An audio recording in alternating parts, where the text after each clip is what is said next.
Welcome back to Gear Up Windows YouTube channel.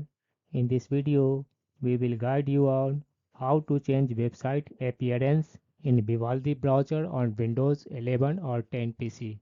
For this, first open Vivaldi browser and then click on this one menu icon in the top left corner, and in the drop down menu select this one settings option. Under Vivaldi settings, select this one appearance in the left sidebar.